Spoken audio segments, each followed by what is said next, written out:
तर गेल्या 15 वर्षाच्या प्रतीक्षेनंतर महाराष्ट्र राज्य सहकारी आदिवासी विकास महामंडळाची निवडणूक पार पडली। या निवडणुकीत मंत्री नरहरी झिरवाळांचे पुत्र गोकुळ झिरवाळ आणि जेपी गावितांचे पुत्र इंद्रजित गावितांचा विजय झालाय।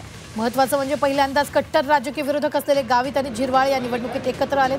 त्यांच्या पॅनलमधील 6 उमेदवारांपैकी राज्य संचालक मंडळाच्या निवडणुकीत दोघांचा विजय झालेला आहे। कुठल्याही प्रकारचं निवडणुकीला गालबोट त्या ठिकाणी लागलं नाही। मतदारांनी त्या ठिकाणी चांगल्या प्रकारचं कौल आमच्या बाजूने आमच्या पॅनलला इंद्रजित भाऊंच्या रिक्षा आणि माझ्या रोड रोलरला त्या ठिकाणी चांगल्या भरघोस मतांनी त्या ठिकाणी आम्हाला दोघांना विजय केलं।